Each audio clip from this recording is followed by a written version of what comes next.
Con un saludo de Cristo a la distancia, mi nombre es Omar Aguilar y esto es Perspectiva Católica.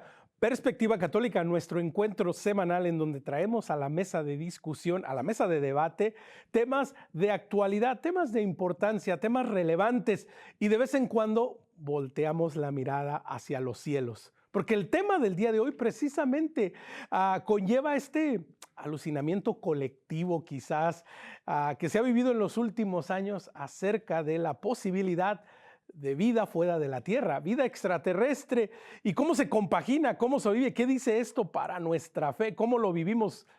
Para esto vamos a tener yo sé, estoy seguro y estoy convencido, una excelente charla con nuestros invitados. Primero que nada, quiero darle la bienvenida desde el otro lado del Atlántico, en Madrid, los dos. Primero que nada, Jesús Maíz. Jesús, ¿qué tal? ¿Cómo estás? Bienvenido a Perspectiva Católica. Encantado y muchísimas gracias por haberme invitado a estar en el programa. Para nosotros una gran alegría y también ahí mismo en Madrid también tenemos a Enrique Solano. Enrique, bienvenido a Perspectiva Católica. ¿Qué tal? ¿Cómo estás? Un placer estar aquí con vosotros. Una gran alegría tenerlos a ambos. Antes de entrar de lleno con el tema, quisiera compartirles un pasaje de la palabra de Dios, un pasaje de la Biblia que yo recuerdo haberlo leído hace muchos años y me parecía muy interesante, y es del libro de Job, y dice: Él manda al sol que deje de brillar y pone un sello sobre las estrellas. Él solo extiende los cielos y camina sobre las crestas del mar. Él crea la Osa Mayor y el Orión, las Pléyades y las constelaciones del sur. Él hace cosas grandes, inescrutables, maravillas que no se pueden enumerar. Este es del libro de Job. Enrique, quiero comenzar contigo. Desde tiempos inmemoriales, como lo acabamos de leer, el ser humano ha volteado hacia las estrellas. El ser humano ha cuestionado, se ha maravillado y se ha sorprendido, pero también en las estrellas ha reconocido a Dios, ha reconocido algo superior, ¿no? Sí, efectivamente. Si uno, realmente no solamente la tradición cristiana, sino uno puede irse incluso antes al Antiguo Testamento, al libro de la sabiduría, y hay un pasaje también muy bonito, muy conocido, en donde se muestra, digamos, echa en cara a la gente que construye deidades diciendo, pues, te quedas en la fuerza del viento, te quedas en la belleza del cielo, te quedas en la fuerza de tal, y no te das cuenta de que hay un creador que es mucho mayor que todo lo creado. Entonces, sí que es verdad que ya desde, como digo, en la tradición judeocristiana, ya es posible encontrar cómo a partir de la naturaleza el hombre es capaz de llegar o conocer un poco más al creador de todo. Exactamente. Y Jesús, precisamente, ¿no? Tenemos esta tradición, no solo judeocristiana, pero de muchas otras religiones, de muchos otros pueblos que han voltado hacia los cielos. Y por años, por milenia, esto hacía referencia y se buscaba un entendimiento de Dios. Pero en el mundo moderno, si lo queremos ver así, Jesús, ahora el hombre voltea a los cielos y de alguna manera también cuestiona la existencia de Dios y cómo es posible que exista un Dios, y se sorprende ante todo esto, ¿no, Jesús? Bueno, sí, esa es una de las enfermedades del hombre moderno, en efecto, que es el materialismo, el pensar que todo puede explicarse a través de la materia, que el espíritu no existe. Y bueno, lo que ocurre es que en realidad, como dices muy bien, eso es algo que le pasa al hombre moderno. Pero en cambio, también uno de los mitos que lleva eso es a pensar que la ciencia y la religión son incompatibles, y bueno, pues en realidad no es así, y de hecho lleva no siendo así muchos milenios.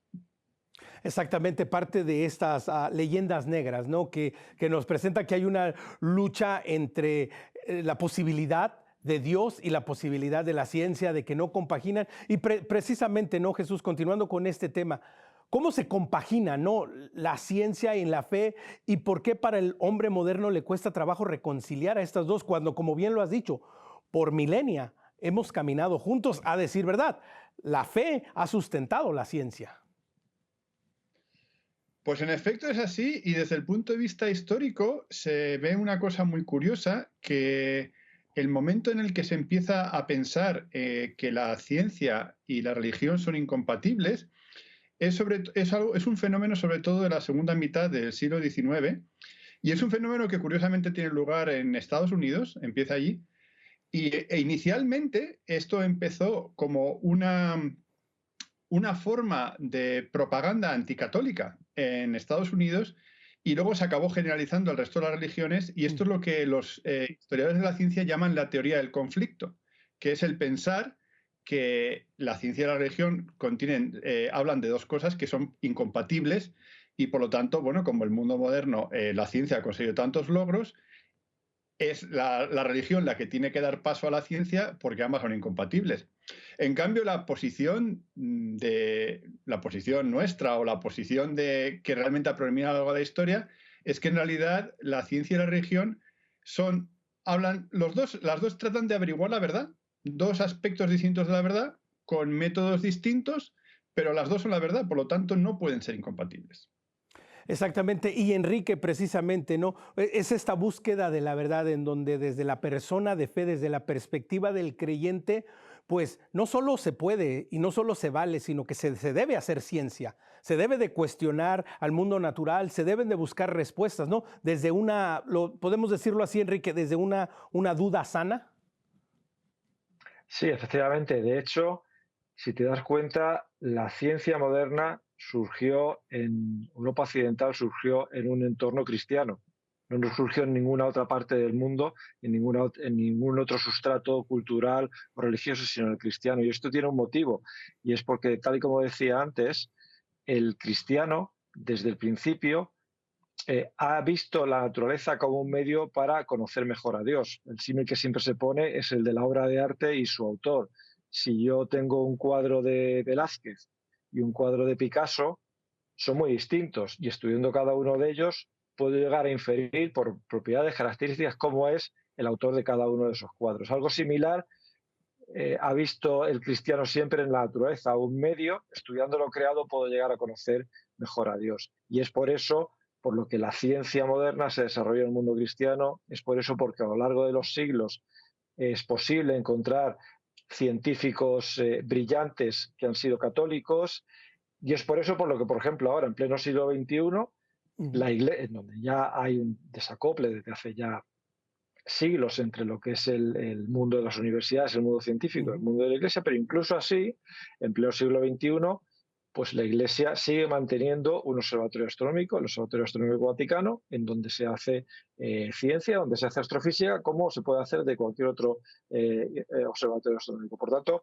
la ciencia siempre ha sido algo de interés en el mundo cristiano y sigue siendo en la actualidad.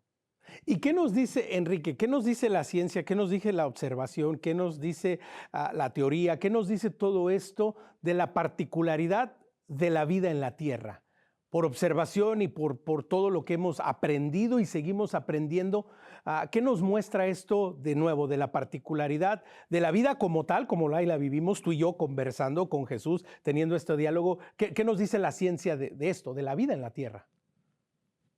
Claro, el problema de la vida es muy complejo por dos cosas. Primero, porque no sabemos cómo surge. No se sabe todavía ese paso que hay entre la química orgánica y la biología, donde ya surgen seres que se pueden replicar.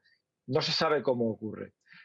Y aparte, solamente conocemos un caso en donde ha ocurrido, que es en la Tierra, con lo cual es complicado hacer estadística con solamente un caso. Pero lo que sabemos, así grosso modo, es que por un lado, la vida simple se desarrolló muy rápido en la Tierra. Tan pronto la Tierra tiene como unos 4.500 millones de años, pues hace 3.700, 3.800 millones de años ya aparecen los primeros seres vivos. A poco que la Tierra fue medianamente estable y con un entorno mínimamente apropiado para que se desarrollara la vida, ya surgieron los primeros seres. Pero como estoy diciendo, son seres muy simples. El paso a seres más complejos, las células eucariotas, seres pluricelulares, incluso seres ya... la aparición del ser humano ocurrió, el Homo sapiens tiene, digamos, unos 200.000 años, tecnológicamente avanzados, capaces de comunicarnos con otros planetas, 100 años. Por lo cual... digamos, esto con la poca estadística que podemos hacer con solamente un ejemplo, lo que nos dice es que la vida es lo suficientemente robusta como para que se desarrolle rápidamente, pero una vida simple. A medida que si yo necesito algo más, una vida más compleja, una vida más desarrollada, necesito una estabilidad durante miles de años, cosa que no todos los planetas lo tienen, y es un proceso mucho más complejo y mucho más difícil de alcanzar. Exactamente, y que Jesús, esto nos lleva a una reflexión, ¿no? Que cuando hablamos de la vida y de nuevo, ¿no? Pues en este alucinamiento colectivo o ¿por qué no? Este deseo de que quizás haya vida en otro planeta.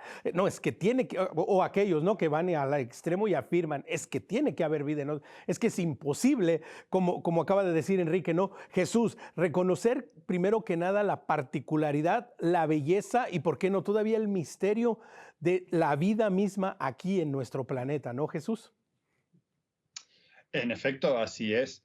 Y siguiendo en la línea de lo que decía Enrique, lo que ocurre es que cuando la gente se hace estas preguntas sobre la vida en nuestro planeta y la vida extraterrestre, sobre todo sobre la vida extraterrestre, en realidad existen tres preguntas distintas y consecutivas que uno se puede hacer y que se confunden. La primera es, en la línea de lo que decía Enrique, ¿la vida simple es abundante en el universo? Esto es, ¿existen muchos planetas en el universo donde haya vida? La segunda pregunta es, de esa vida simple, ¿qué fracción de ella llega a ser vida compleja y sobre todo inteligente? Y la tercera pregunta, que es a la que mucha gente salta directamente, es, ¿esa vida inteligente nos visita? Y ahí es donde viene pues lo que en España se llaman ovnis, que en Estados Unidos se llaman UFOs, ¿no? Y bueno, pero claro, son tres preguntas muy distintas y es posible, de hecho bastante probable, que la respuesta a esas tres preguntas sea distinta. Exactamente. Y que por qué es importante, Jesús, plantearlo de esta manera y no simplemente encapsularlo en decir, pues estamos esperando que bajen los hombrecillos de ojos grandes, cabezas elongadas, de color gris y se establezca unas relaciones interlaterales entre galaxias. ¿Por qué es importante, Jesús, tomar la pausa e ir analizando una de estos? En primer lugar, como bien dices, ¿existe la posibilidad de algún tipo de vida fuera del planeta Tierra? Bueno, pues el razonamiento que hacen la mayoría de los científicos es el que ha expuesto antes Enrique, que es, nosotros tenemos solamente un ejemplo, y como solamente tenemos un ejemplo, la ciencia en general consiste en estudiar muestras de objetos suficientemente grandes para ver qué les ocurre a unos y qué les ocurre a otros. En nuestro caso, en el caso de la vida, es que solo tenemos la vida en la Tierra que sepamos que estamos seguros que existe. Por lo tanto, eso es de lo que tenemos que partir. Y lo que sugiere Enrique es que lo que sabemos es que la vida en la Tierra surge de manera muy rápida. Los pocos cientos de millones de años de la existencia de la Tierra ya sabemos que hay vida. Y esto lo sabemos por diversos mecanismos, tanto porque existen registros fósiles, como se sabe que una de las cosas que se sabe es que relativamente pronto empiezan a aparecer microorganismos que producen oxígeno. Y el oxígeno, aunque es cierto que se puede producir de forma inorgánica, la forma más sencilla claramente de producirla es mediante de bacterias primitivas. Entonces, como eso ocurre muy deprisa, la conclusión lógica es que es fácil que esa vida simple se produzca. ¿De acuerdo?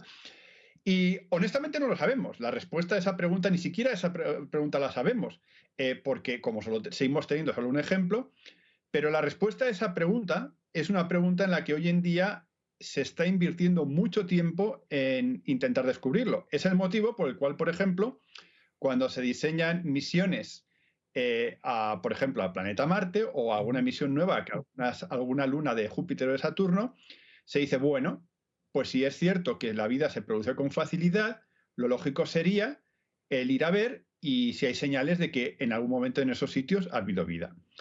Y bueno, eso es una línea de exploración que se puede seguir y que de hecho se está siguiendo y es una línea que a lo mejor tiene incluso respuestas relativamente rápidas. Es algo que antes de que nos muramos nosotros a lo mejor existe una respuesta, a lo mejor va y se descubre eso, no lo sabemos. Pero el siguiente paso, que es también lo que decía Enrique, es que mientras que eso se produce muy rápidamente, desde la fracción de tiempo que tardamos en aparecer los seres humanos es mucho mayor. Sí. Y Entre medias pueden haber pasado muchas otras cosas. A lo mejor resulta que somos el producto de una casualidad, de que digamos, las coincidencias se han dado para que nosotros tengamos vida y seamos los únicos o unos ejemplos raros. O puede ser que, en cambio, se dé con toda la facilidad del mundo y que haya un montón de vida inteligente. Sí, son estas preguntas, estos cuestionamientos, Enrique, que podemos verlos desde una limitante, desde nuestra realidad, desde nuestro intelecto, desde nuestro desarrollo, desde lo que se ha dado aquí en la tierra y de lo que somos, o lo podemos ver como una serie de posibilidades. Entonces nos encontramos, ¿no?, ante esta disyuntiva en donde yo creo por la intuición, ¿no?, del ser humano y el deseo de explorar lo que nos ha llevado a surcar los mares, a ir a la luna, o como dice Jesús, a lanzar misiones a diferentes, a Marte, a diferentes lugares, es lo que nos mueve y nos lleva pero conscientes, Enrique, de que tal vez la respuesta no va a ser la que queremos o va a ser todavía más sorprendente de la que esperamos, ¿no, Enrique? Claro, es un poco, siguiendo también con la línea que decía Jesús, hay que distinguir dos planos. El plano del descubrimiento de vida simple puede ser que estemos relativamente cerca y sea un descubrimiento, uno de los grandes descubrimientos, por no decir quizás el mayor descubrimiento en ciencia de toda la historia, porque seremos capaces de descubrir vida fuera de la Tierra, pero vida simple, insisto. Vida, volviendo al tema del ser humano, otro aspecto importante que hay que tener en cuenta es que nosotros, dándose todas las circunstancias positivas, porque estamos aquí, hemos llegado casi al final de la película, porque si la Tierra tiene vida, es gracias a que tenemos una estrella que es el Sol. Pero, al igual que ocurre con los seres humanos, las estrellas también nacen, crecen, envejecen y mueren. Y estamos muy cerquita ya del final, muy cerquita en términos astronómicos. El Sol tiene unos 4.500 millones de años de vida, pero sabemos que dentro de relativamente poco, en términos astronómicos, dentro de 1.000 millones de años, el Sol va a cambiar, se va a hacer más grande y la Tierra va a dejar de estar habitada. ¿Qué quiero decir? Que incluso en el caso exitoso como es la Tierra, la aparición del hombre ha llegado casi al final. Si hubiera tardado un poquito más, en términos evolutivos, en términos astronómicos, quizás ya para cuando el hombre hubiera podido surgir, la Tierra estaría a punto de no ser habitable.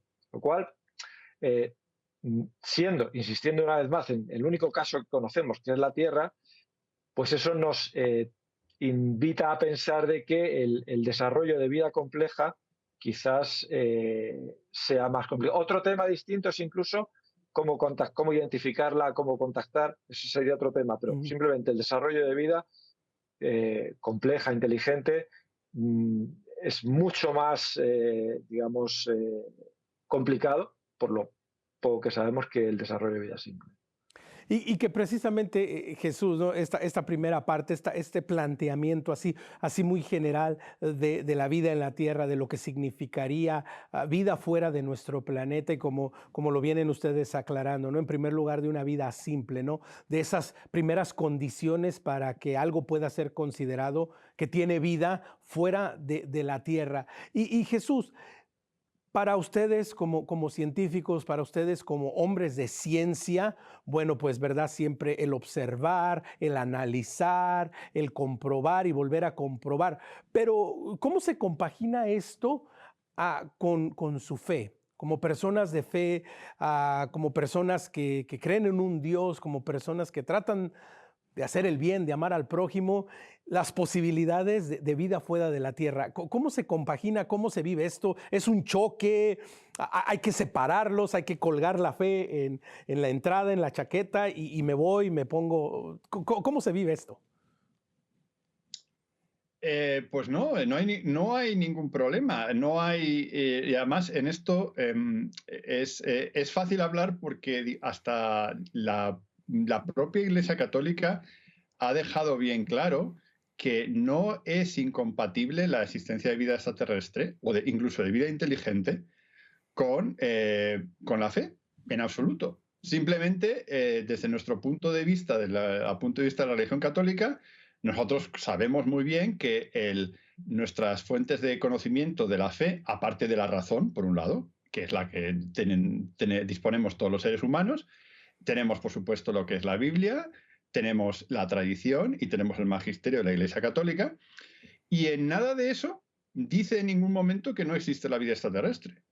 Y como una de las cosas curiosas es que, por supuesto, ni Enrique ni yo somos teólogos, ¿de acuerdo? Nosotros somos científicos, pero existen teólogos que se han preguntado sobre esta cuestión y que se han debatido esta cuestión, y de hecho, como repito, ningún problema. Una de las cosas curiosas, que digamos que si hay gente interesada lo puede leer, como decía Enrique, el Vaticano tiene un observatorio que es un observatorio astronómico puntero, como prácticamente cualquier otro de los observatorios punteros. Tienen un gran telescopio en Arizona, ahí en Estados Unidos, y existe un libro que han escrito dos astrónomos del Observatorio Vaticano, uno de ellos el director, y ese libro está editado en Estados Unidos, se llama ¿Bautizaría usted a un extraterrestre?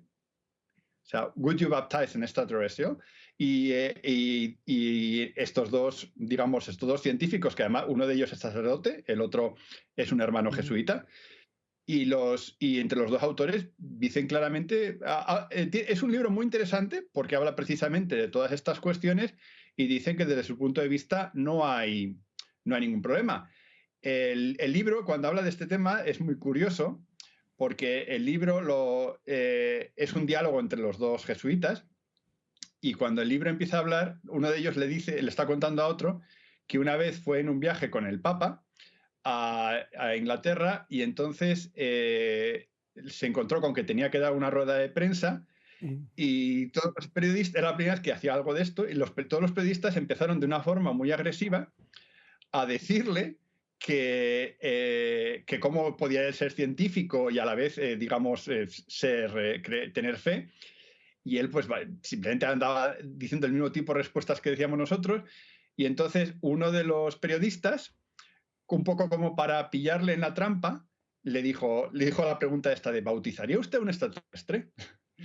Y la respuesta, él dice que le pilló la respuesta completamente de sorpresa, pero que lo primero que se le ocurrió fue una respuesta muy buena, que es sí lo pide. Que implica muchas cosas, ¿no? Que implica totalmente... Tiene que haber una serie de pasos para llegar, imagínate, ¿no? O sea, que venga uno de las Pleiades, ¿no? Y te diga, yo quiero que me bauticen en el nombre de Cristo. Enrique, yo sé que estamos alucinando, ¿no? Y estamos tirando hipótesis allá afuera, ¿verdad? Pero estamos hablando de algo que está en el subconsciente de muchas personas, y que de nuevo nos sentimos como atraídos. Pero continuando con lo que decía Jesús, Enrique, una pregunta así bien directa que tal vez mucha gente no sabía. ¿Por qué el Vaticano tiene un observatorio? La historia del Observatorio Vaticano es muy curiosa. De hecho, es uno de los observatorios astronómicos más antiguos del mundo. Surge en el siglo XVI, y la gente se podría preguntar, bueno, ¿y qué interés tenía en el siglo XVI el Vaticano en tener un observatorio astronómico? Pues un tema muy, muy concreto, es fijar la Semana Santa. O sea, la Semana Santa viene fijada por la primera luna llena de primavera, como bien sabemos. El calendario que hasta aquel momento se utilizaba era el calendario juliano, que venía desde los romanos, que es muy preciso, pero no es 100% preciso. Con lo cual, a lo largo de todos esos siglos, había ido acumulando cierto retraso, cierto desfase entre el día que me marca el calendario y el día que me marca el cielo. Y eso las observaciones astronómicas lo decían. Es decir, yo necesitaba saber cuándo empezaba la primavera para fijar la Semana Santa, pero lo que me decía el calendario y lo que me decía el cielo eran cosas distintas. Por lo tanto, el Vaticano se embarcó con otros grupos, entre ellos también españoles, a definir un nuevo calendario, que es el calendario gregoriano, en honor al Papa que lideró este proyecto. Y uno de los, en lo que es el Vaticano, lo que se conoce con el nombre de la Torre de los Vientos, ahí se instaló el primer telescopio con el cual se hicieron estas observaciones que definieron este nuevo calendario. Luego, con el paso de los siglos, el telescopio fue cambiando de ubicación. A principio del siglo estuvo en Castel Gandolfo, en la residencia de verano de los papas, cerca del lago Albano, a unos 30 kilómetros a las afueras de Roma. pero por problemas de contaminación lumínica, Roma fue creciendo cada vez más, la luz era cada vez mayor y más difícil el poder observar el cielo desde Castel Gandolfo, y hacia los años 80 del siglo pasado se decidió moverse a Arizona. De hecho, los astrofísicos del Observatorio Vaticano están adscritos al Departamento de Astrofísica de la Universidad de Arizona.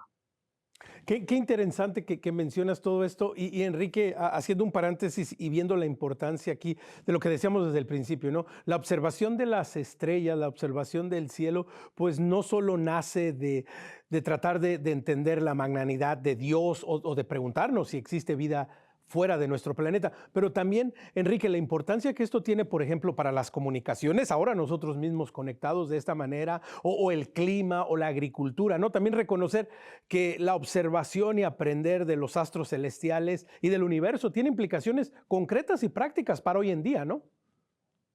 Claro, claro. Realmente, el momento que el hombre fue capaz de poner un satélite en órbita, el Sputnik fue en el año 57, quiero recordar. Los satélites realmente los puedes enfocar hacia arriba o los puedes enfocar hacia la Tierra. Si los enfocas hacia arriba, tienes un satélite astronómico, entonces estudias todos los fenómenos, los cuerpos y los procesos que ocurren en el universo, mientras que si los enfocas hacia abajo, estás ayudando en otra serie de facetas, como puede ser las comunicaciones, como puede ser GPS, como puede ser satélites meteorológicos, predicción del clima, etcétera, etcétera. Efectivamente. Exactamente. Y Jesús, me lleva a un pensamiento y a ver, voy a poner el balón de tu lado. De cierta manera esto nos dice que hay vida fuera de la tierra. En la antigüedad los marineros, los viajeros utilizaban los astros celestiales para saber hacia dónde ir, para saber las corrientes y todo esto. Entonces, Jesús, de alguna manera, tal vez no de la manera que nosotros lo quisiéramos reconocer o asumir, pero existe vida en el universo, ¿no? Volviendo a las tres preguntas de antes, lo cierto es que no sabemos las respuestas a esas preguntas. Sobre si existe vida simple, si haces una encuesta entre los científicos, la gran mayoría te dirán que lo más probable es que sí. Es que sería difícil de pensar que no existe, que la vida no sea ubicua, que no la haya en muchos sitios. Entonces, sobre eso, realmente, como digo, y son de vuelta al argumento de que como la vida en la Tierra se desarrolló con cierta facilidad, se ve desarrollada en otros sitios. En esto, por cierto, hay una diferencia, que es desde el razonamiento aquí, un científico materialista lo que diría es que, claro, nosotros, la Tierra no es un sitio especial, nosotros no podemos ser especiales bajo ningún motivo y, por lo tanto, esto es casi una necesidad. Desde el punto de vista de un creyente, nosotros podemos pensar que Dios puede haber creado el universo como haya querido. Entonces, bien, si a Dios se le ha ocurrido que el único sitio donde existe la vida es en la Tierra, puede haberlo hecho. Desde nuestro punto de vista, no sería una imposibilidad. Honestamente, lo consideramos improbable, pero no imposible.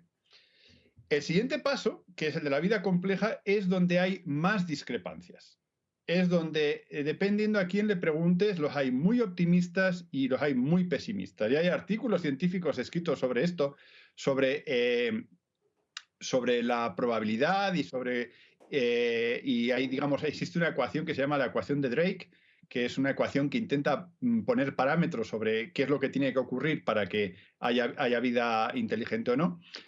Pero lo cierto es que aquí los hay, como repito, aquí si uno hace la encuesta entre los científicos, la respuesta puede ser muy variada. Los hay desde los muy optimistas a los muy pesimistas. Y yo creo que en general, ¿verdad? En general, si hacemos una encuesta en general, pues encontraremos también una serie de respuestas muy variadas. Y con esta variedad llegamos a la pausa. No se vaya, quédese con nosotros. Recuerde, quiere conectar con Perspectiva, escríbanos a nuestro correo electrónico perspectiva@ewtn.com. Por favor, dele like y siga nuestra página de Facebook. Estamos como Perspectiva EWTN. Y si a usted le gusta el podcast, pues ya estamos en Spotify. Nos encuentra como Perspectiva Católica. No se vaya. Regresamos después de este breve corte.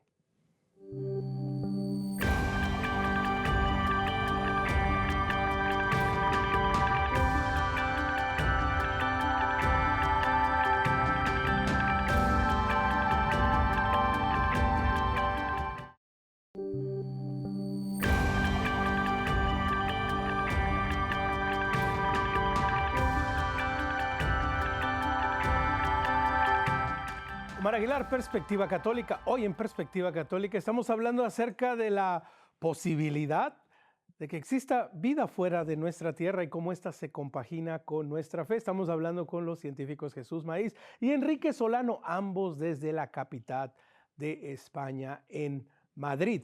Enrique, en el segmento anterior Jesús nos planteaba esta famosísima pregunta, ¿no?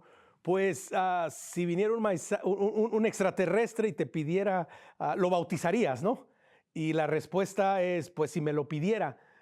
¿Qué significa por si me lo pidiera? ¿Por qué no la respuesta es inmediatamente, pues claro que lo bautizaría, o yo le predicaría, o haría el querigma con él, lo metería a unas clases de catecumenado, no sé? ¿Qué significa si me lo pidiera, Enrique? Claro, o sea, la respuesta la verdad que fue muy inteligente, porque si la respuesta hubiera sido que no, de alguna manera lo que estás transmitiendo es que la religión católica es un fenómeno local de la Tierra. Cuando si pensamos que Dios es el creador de todo el universo, la religión católica no puede ser un fenómeno local. Y el decir que sí, siempre y cuando lo pidiera, lo que de alguna manera está asumiendo es que esa persona tiene un concepto claro de Dios. Y no solamente tiene un concepto claro de Dios como creador, sino que probablemente haya su civilización, esa hipotética civilización, haya seguido un camino similar al que siguió la humanidad, en el sentido de que en un principio estaban en plena armonía con Dios, pero haciendo un mal uso del mejor regalo que Dios nos ha hecho, que es nuestra libertad, pues decidimos separarnos de Dios. Es lo que se conoce con el nombre de pecado original y la expulsión del paraíso. Y es por eso el origen de bueno, pues la debilidad del hombre y la aparición del pecado en la historia de la humanidad. Entonces, si ese hipotético ser extraterrestre tiene necesidad de bautizarse, es porque sabe que en su civilización ha ocurrido algo similar, con lo cual teológicamente pues tiene una profundidad muy interesante. Exactamente, ¿no? Y que plantea para nosotros una serie de preguntas todavía mayores, ¿no? La posibilidad de, como dices, de que exista una civilización fuera de la Tierra que haya pasado y que esté pasando por un proceso de salvación, tal vez vivido o visto desde otra perspectiva, pero que va encaminado hacia nosotros. Entonces, Enrique, ante esta constante bombardeo, ¿no? Lo vemos, hay canales especializados que se dedican a decirnos, bueno, nada, que nos han visitado civilizaciones por milenios, que ayudaron a construir las pirámides, que hicieron esto, que hicieron lo otro. ¿Cuál es por qué en tu perspectiva, por qué el hombre moderno siempre tiende a ver la vida fuera de la Tierra como superior a nosotros? Bueno, aquí me gustaría hablar de dos cosas. Primero, yo personalmente soy muy escéptico de que realmente nos hayan visitado a lo largo de la Tierra por miles de causas. La principal de ellas es que el universo es muy grande, está muy vacío y todo está muy lejos. Luego hay otros componentes muy interesantes, por ejemplo, pensar que el fenómeno OVNI o FANI, como se conoce ahora en castellano, fenómenos anómalos no identificados, tiene una componente cultural muy importante, porque la mayor parte de los avistamientos ocurren en Norteamérica, Australia y Europa, mientras uno podría pensar que el mayor número de avistamientos ocurriera en aquellos países donde la población dispone de un mayor número de móviles, de celulares, porque bueno, ahora todos tenemos un celular a mano, podemos realizar una grabación o podemos realizar una foto mucho más fácil que hace 40 o 50 años. Y curiosamente no es así.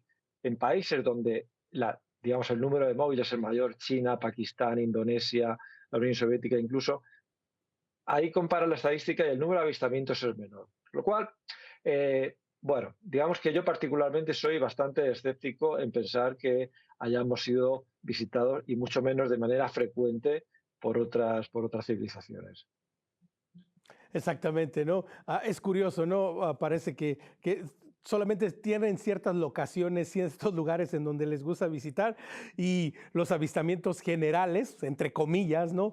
Pues son raros y si no es que nunca suceden. Jesús, para nosotros, para los chicos, sobre todo los jóvenes, ¿no? Que de pronto se maravillan con estas posibilidades, también, ¿por qué no plantearles la idea que este camino, el camino de la ciencia, el camino de la investigación, pues es un camino también que es muy necesario que nos involucremos y que quizás a lo mejor, pues la primera llamada o la primera invitación es por esta cuestión, ¿no? Existe vida de la tierra, pero un poco hablando de lo importante también es que los jóvenes vayan viendo la posibilidad dentro de la ciencia que no, de nuevo, que no está peleado con su fe, por el contrario, se compaginan perfectamente.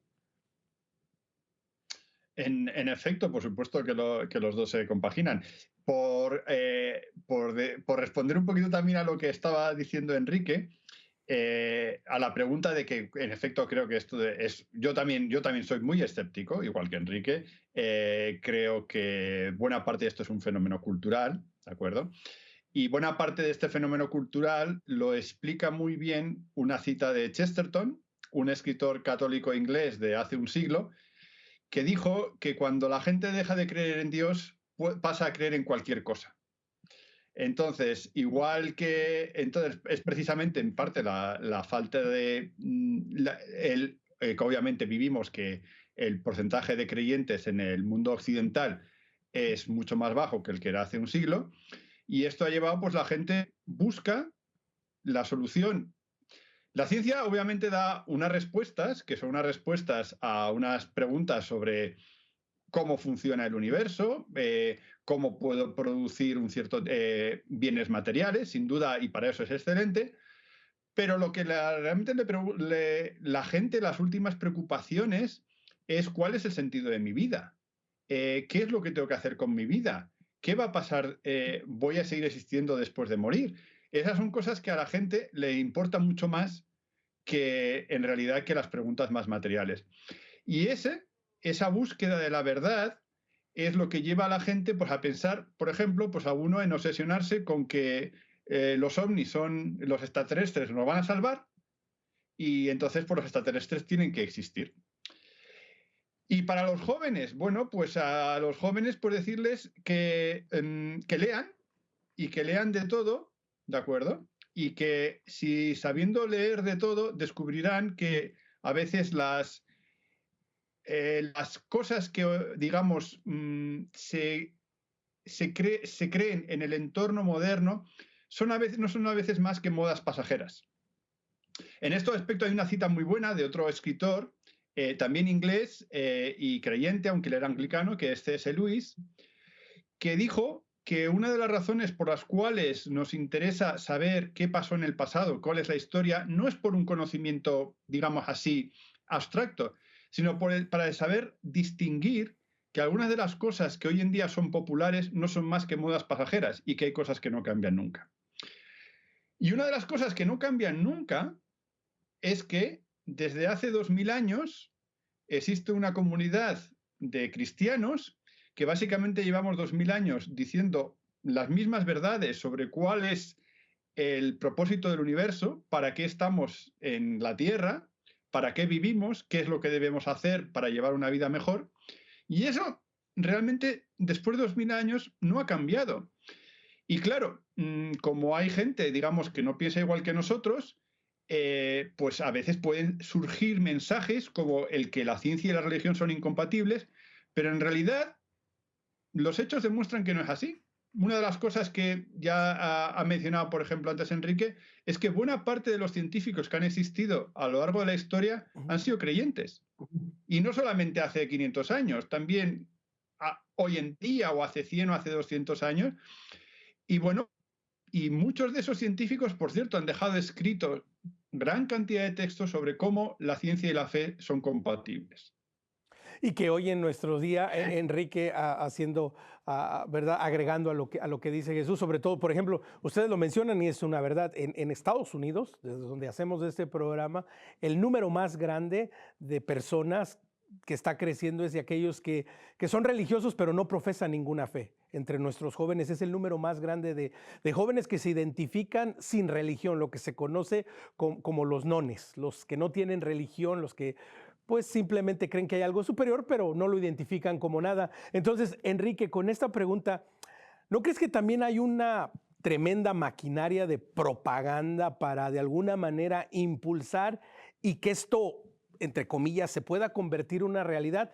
¿Y qué pasa si en un momento, pues nada, decimos, ¿sabes qué? Pues es que matemáticamente, estadísticamente, científicamente, pues no hay vida de la Tierra. ¿No crearía esto a lo mejor quizás un tipo de desilusión entre muchas personas? Bueno, a tus dos preguntas, primero, sí que es verdad que en en esta invisibilidad del científico católico, de la persona que compagina tanto su ciencia como su fe, gran parte de culpa la hemos tenido los propios científicos católicos, porque muchas veces hemos estado, sí que es cierto que existe una corriente que intenta avivar esta teoría artificial del conflicto, que como ha dicho muy bien Jesús, tiene unos pocos años y surgió de manera muy artificial. Eh, pero bueno, eso está ahí y el papel del científico católico es un poco salir a la palestra y darse a conocer. Es decir, también existen científicos católicos, ¿no? Un poco existe a nivel internacional una sociedad de científicos católicos cuyo principal objetivo es precisamente esto, dar a conocer a la sociedad de que ciencia y fe pueden coexistir en perfecta armonía porque de alguna manera la ciencia y la fe suman y no restan, ¿no? Entonces, dicho esto, eh, a tu segunda pregunta, que creo que era ¿qué pasaría si no se descubre vida en el universo? Son Ujú. solamente, existen ya, como decía Jesús, existen artículos basados en probabilidades, no en pruebas empíricas plenamente comprobadas, pero en probabilidades que nos dicen que el único planeta de la Vía Láctea, de nuestra galaxia, en donde se ha desarrollado vida inteligente, ha sido la Tierra. Esto, en el extremo, podría extrapolarse al resto del universo y encontrarnos nosotros solos. Bueno, podría ser, pero fue Carl Sagan, que es uno de los divulgadores más famosos de astronomía, de la famosa serie Corvo de los años 80 del pasado siglo. Creo que tiene una frase que decía que a veces pensaba que el universo estaba lleno de vida, a veces pensaba que solamente era la Tierra donde existía vida, y en ambos casos los escenarios son extraordinarios, ¿no? Porque cada uno de ellos lleva a plantearse toda una serie de preguntas, porque si el universo está lleno de vida, pues eso abre un montón de puertas a la exploración, al conocimiento, a realmente a poner al ser humano, a la humanidad en su sitio. Pero si por el contrario somos la única especie, la única civilización avanzada en todo el universo, incluso en toda nuestra galaxia, pues eso también quiere decir muchas cosas. Quizás no sea este principio de mediocridad y que la Tierra no es nada más que un punto en el espacio, un planeta de los muchos miles de millones que hay en todo el espacio, pues quizás habría que replanteárselo. En cualquier caso, yo creo que esa frase de Carl Sagan tiene mucha sabiduría, encierra mucha sabiduría, porque tanto en un escenario como en el otro, las consecuencias son muy interesantes. Exactamente, y lo que representa para nosotros, ¿no? Como seres humanos creados a imagen y semejanza de Dios, no cambia exactamente, ¿verdad? Una u otra posibilidad son muy serias. Jesús, Enrique acaba de mencionar algo muy interesante, el científico católico, partiendo desde estas dos premisas, ¿no? Bueno, primero una persona de fe que se adhiere al credo de la iglesia, y como tú decías, que forma parte de una comunidad por 2000 años que trata de vivir, ¿verdad? Bajo las enseñanzas de Jesucristo. Pero eso en la práctica para ustedes, ¿verdad? Vamos, en el laboratorio, en los congresos, en los simposios, es decir, en su día a día. ¿Qué significa esto? Científico católico, no sé, Jesús, pasas por ahí dando Biblias a todo mundo, haces cursos de catecismo, o ¿qué significa para Jesús esto, ser científico católico? Bueno, pues lo que nos ocurre a nosotros es que de la misma forma que la sociedad actual se ha vuelto cada vez más materialista y, digamos, la posición creyente se ha vuelto más minoritaria, esto en el mundo científico es una situación todavía más avanzada. En el sentido de que ya estamos acostumbrados a que no sea una cuestión de ahora, sino de lo que ha sido todas nuestras carreras científicas, el saber que nuestra posición es, por decirlo de una forma sencilla, la políticamente incorrecta.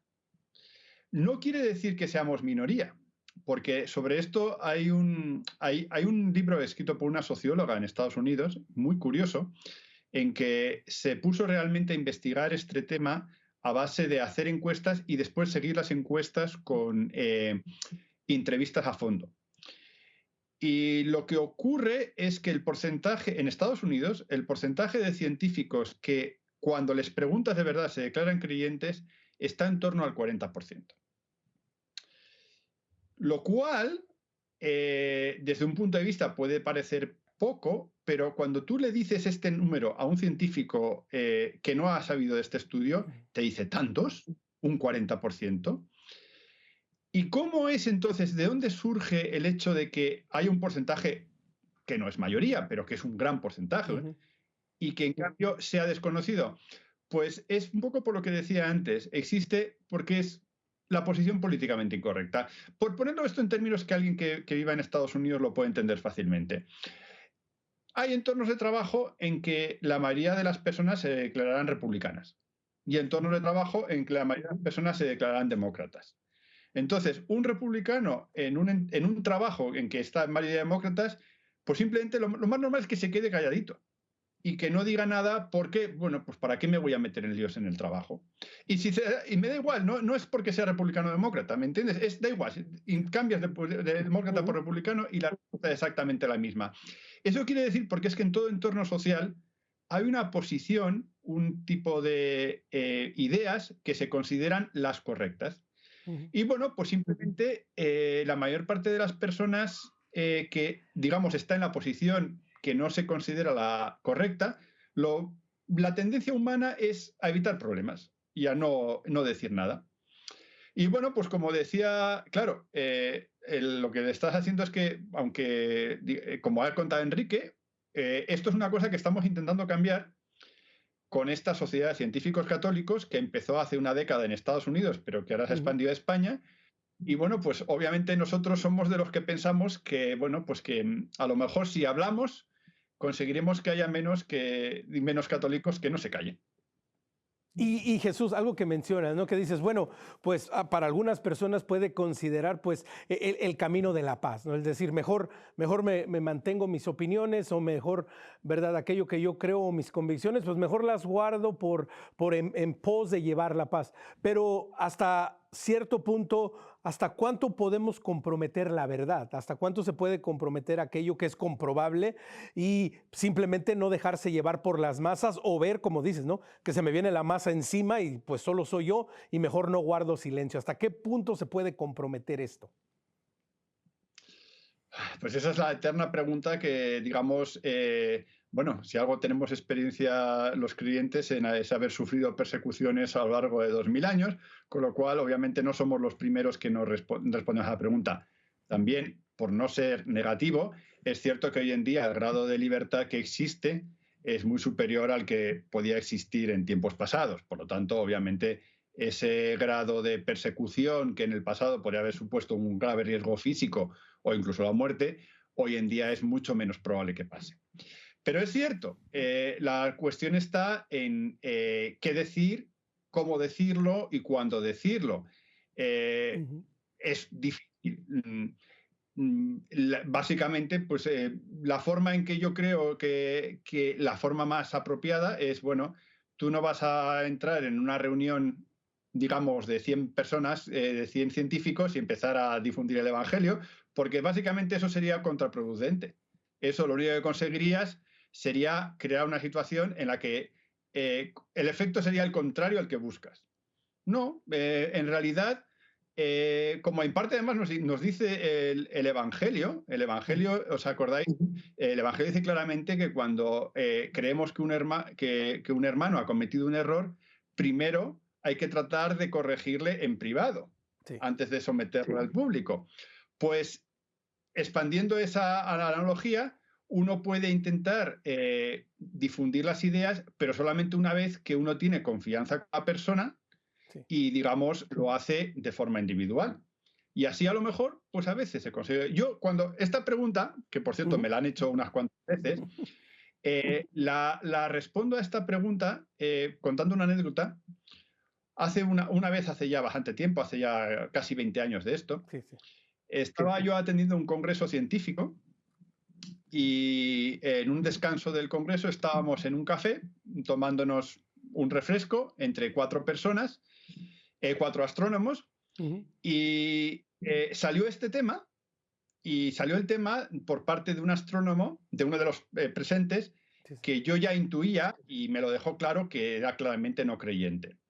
Y entonces yo, algunas de las cosas que he dicho ahora, y entonces esta persona dio a entender, pero bueno, pero es que en realidad, si los que sois científicos que sois creyentes son una minoría.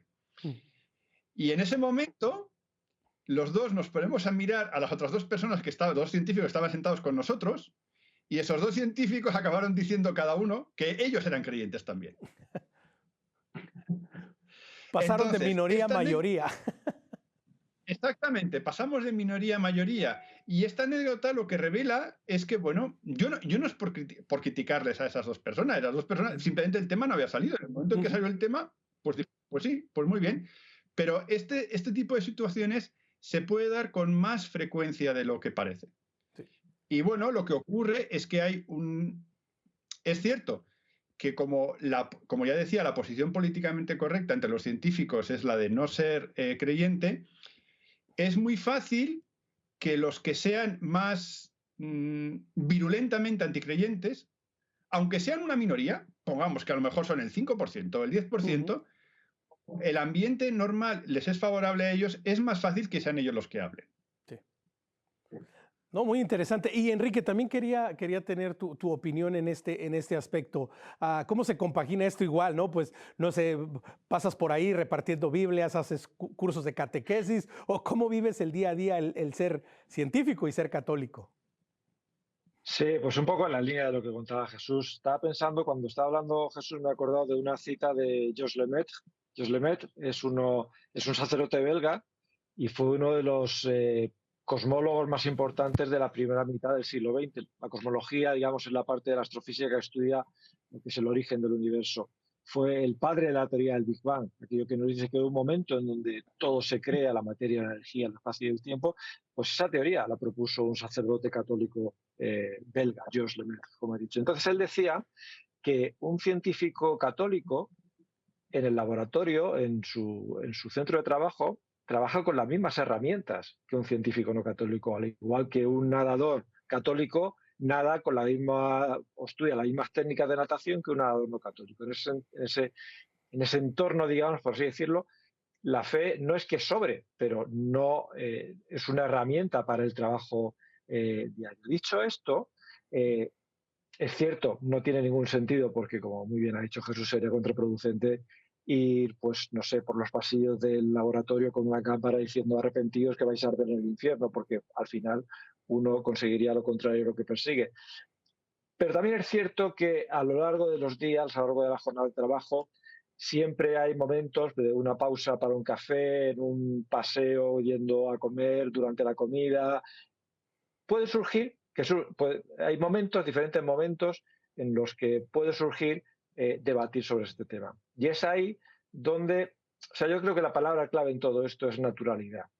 Pues como bien dijo San Juan Pablo II, la fe no se impone, sino que se propone. Y si uno habla un poco desde el pedestal, al final lo único que consigue es que la otra persona se ponga un poco a la defensiva. Pero si tú hablas con esa persona, que es conveniente, digamos que el contacto persona a persona o un grupo reducido, puedes llegar mucho mejor que un grupo grande donde es mucho más complicado.